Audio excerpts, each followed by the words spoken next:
So this is a question for you then, because in the mainstream, as I mentioned, in mainstream arenas, in mainstream places, I feel like personally it's difficult for Muslims to survive. Definitely. In mainstream arenas. Yeah.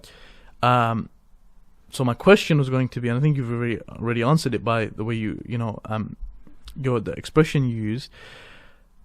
Do you feel like you have to be a sellout? Yeah, excuse the term, but you have to be a sellout. You have to sell out your deen.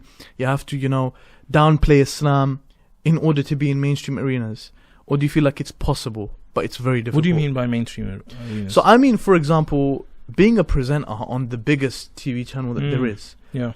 With a beard though. Yeah. With a hijab. But with proper hijab. Yeah. Looking like a proper Muslim. Yeah. Do you feel like that's possible or it's not possible?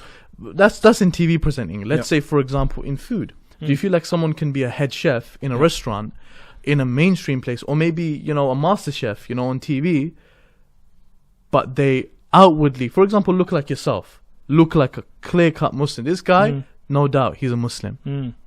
Yeah, I think politically there's lots of challenges there. But I'm saying to you that I believe that leaders are all around us.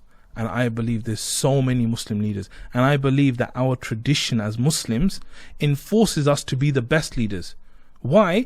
Because if you have the level of leadership that the Prophet ﷺ had, then you will be the best chef in that area. You will be the best news presenter. So then if we have so many leaders, why do we find... I'm just playing devil's advocate Bismillah, go for it. Why do we find ourselves in the situation that we're in?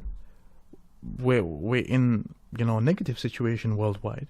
There's so many bad things happening to Muslims. The New Zealand attacks happened. SubhanAllah, many Muslims butchered, killed like that. Why are things happening to us in this manner? If we have so many leaders, where is the leadership in challenging these issues? But this is what I'm saying to you. Like, if you look at the New Zealand example, you had that story of that man in the second mosque who basically ran out, chased the guy, and scared the guy to run off and reduce the amount of murder that he committed. That's leadership. Yes. Right? He could have just run away, done something else, and he went there. So you're asking on the bigger level. Yes, right? I am. Where's the leadership on the bigger level? On the bigger level. But I'm saying that... But you're saying it more on an individual I'm saying basis. not only individual, I'm saying on a very, very minor level of forget that. Think about you as a leader. Because you're saying, how do we produce leaders? How do we have an ummah of leaders? How do we have leaders ahead of us? I'm like, if you can't take leadership to pick up that piece of thing that's on the road, how are you expecting the whole world to be these leaders that sort your life out? How? Makes sense. So I'm saying it starts with you. It starts with me. So you're saying if all of us really acknowledge that we are leaders, because you've mentioned it now. And I'm sure many people that are leaders might not even know that they're leaders. Because they do the things that you mentioned.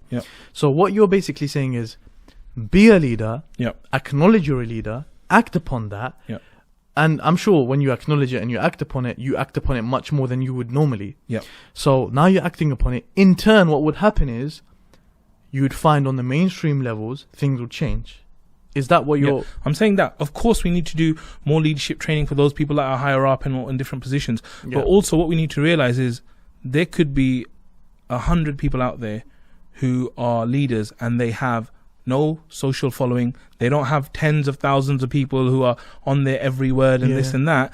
But what they're doing behind the scenes makes a difference. Massive difference. And they are the true leaders. Like some of these organizations I've worked with, there's guys who are behind the scenes. They inspire me so much because no one's watching like me and you, we're here now, everyone's watching us. Who's watching a producer?